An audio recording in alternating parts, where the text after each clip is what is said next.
Welcome to War Thunder with Subdude. How y'all doing today? Well, now that we've gotten most of the good stuff for the F4C Phantom 2, something I'd like to touch on. Now, we're advancing down the road of more and more modern equipment in the game. And now that we've got something like the Phantom, and I'm sure that equivalent Soviet, British, French, Japanese, etc., will come along. And when I say equivalent, I do not mean the MiG-21. MiG-21, as nice a plane as it is, for those of you that like it, it is not a Phantom. It does not have the same flexibility that the Phantom has. And that's something that McDonnell Douglas really, they outdid themselves. Well, McDonald Company.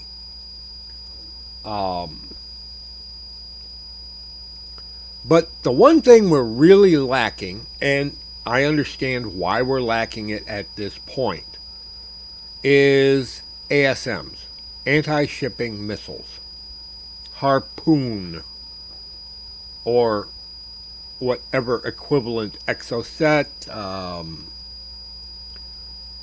Seawolf, I think, is one of them. I'm not sure. But we're going to be advancing naval forces, and we've already got enduring confrontation for naval forces, which is a good thing. They're going to expand that, which is outstanding. I've seen some of the new maps. They're a little bit more open, a little bit larger. This is something that naval maps have got to do. They've got to get bigger. But they're also going to be putting in more modern equipment. Let's just say that there was a class of U.S. heavy cruiser that was converted from being a all-gun heavy cruiser to a all-missile heavy cruiser. USS Chicago, I believe, was one of them. Incredibly ugly ships, in my opinion. But they carried the first anti-shipping, anti-aircraft missiles. Well, those anti-aircraft missiles have some serious range to them. The Air Forces are going to need a way to shoot back. BVR, beyond visual range, anti-shipping missiles, Harpoon, Exocet, etc. I can't even remember what the Soviet names are, and I'm not that interested. I'm sure they will come out. But they're a class of missile that we're going to need. And along with those missiles, we're also missing another class of missile, which is the anti-radiation missile. AGM-45 Shrike, AGM-88 Harm.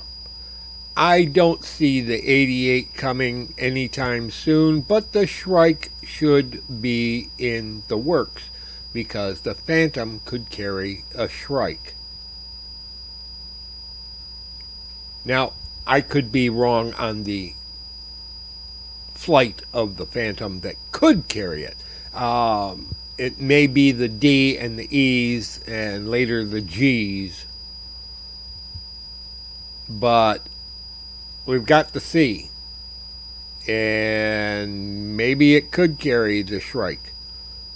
I mean, all it's got to do is pick up the radar signature of the radiating target. Radiating target being Tunguska, Automatic, even US versions. Shrike was actually capable of picking up on different bands depending upon the flight of the missile.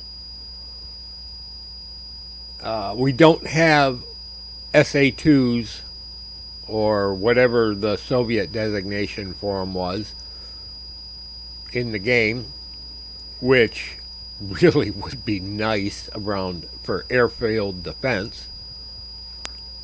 I'm getting tired of landing on an airfield and having the base AAA being completely ineffective. I really wouldn't mind seeing something like an SA-2 on the air bases. But again, that brings up the need for a counter. When you have AAA, anti-aircraft artillery, anti-aircraft artillery is countered by fast-moving area denial weapons such as mass velocity. Mouth and brain not working together today. Mass rocket attacks from the various rocket pods that we can carry.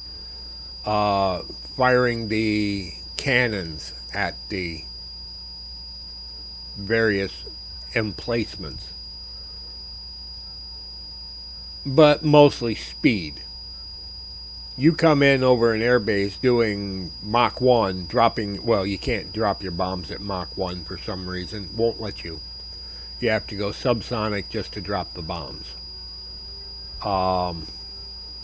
But you come in at near supersonic speed and drop your bombs, and you're out of the range of artillery before they know what happens, and you're going supersonic. And in the meantime, you also open up with the cannon just to hose down whatever in your path, because they're the ones that have the biggest chance of being able to hit you.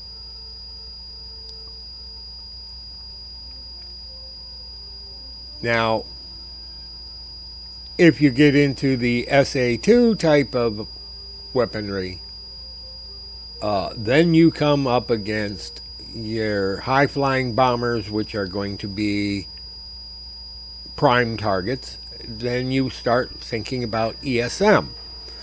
But this is getting way off the topic of where I wanted to go. I wanted to go into anti-ship missiles. And honestly, we need to have them in the game now so that we can practice with them. We have plenty of maps where there are naval units. And this is an air realistic, air simulator, whatever you fly, whatever your fancy is. But we have naval units that we can attack. It would be a very nice thing if we had anti-ship missiles for stuff like the Phantom. Now, I understand that Britain doesn't have squat at this point. Neither does France. But that will change. The Étendard, Super Étendard for the French. The Supermarine Scimitar, the Blackburn Buccaneer for the British. I can't even guess what the... Well, it would have to be the Phantom for the Germans and the Japanese. And those are not outside the realm of possibility. Both nations used the Phantom. And the Japanese were actually making their own, and they did a very nice job. They only recently retired them. And they carried anti-ship missiles. Now, The Italians, I'm not so sure what they would use. And it would probably be something like, I don't know. I can't even guess what the Italians would use. I'm sure somebody out there has an idea. But we do need to think down the road. Anti-ship missiles are a thing, a real world thing. And if Gaijin is going to take us down the road, a real world, and bring more and more modern equipment in, then they should be thinking anti-ship missiles. Basically, lock them up from 80 miles out with the radar, fire the missile, and see ya, bye-bye, the missile's on its way.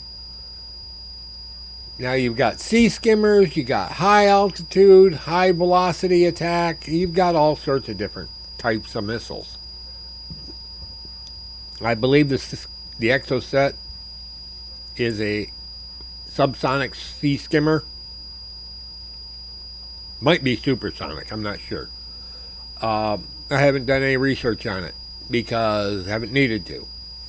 But I know the Harpoon is a subsonic sea skimmer that either executes a pop-up or a direct drive-in. And that's one of those things you can program into the missile. Personally, I think the pop-up maneuver is way overblown because it isn't going to fool fast-reacting close-in weapon systems. At least not U.S. CIWS. That moves like a snake. It moves that fast. It just zip, zip, zip, zip, zip, zip. So, this is something that everyone should be thinking about. I would love to be able to practice with ASMs before the naval units get advanced enough to be able to actually fight back appropriately. And by the way, the AI gunners on ships are way, way overpowered. If you actually look at the number of shots fired to the number of aircraft killed, it is way out of proportion in World War II. In World War II, you had battleships, cruisers, destroyers, and the aircraft carriers lighting up the sky to take out, 5, 6 different aircraft that were coming in to attack and rarely hitting. Whereas in game, any aircraft that comes in within a kilometer or two is pretty much toast. And that includes jets. Don't believe me? Try it sometime. It becomes really annoying. And I've tried this with the Phantom and the F-100. Bringing them down onto a enemy fleet and just getting my butt wiped. Well, that's probably a bad way of putting it, but getting my ass waxed. This is the AI gunners are way overpowered right now. And they need to be toned down just a touch. But other than that, I mean, yep, we need the anti-ship missiles. And then after that, we need the anti-radiation missiles. Tell me what you think. This Subdude signing off. Y'all have a pleasant today, a better tomorrow, and we will catch you in the sky in Air Realistic on the good maps. Bye-bye, folks.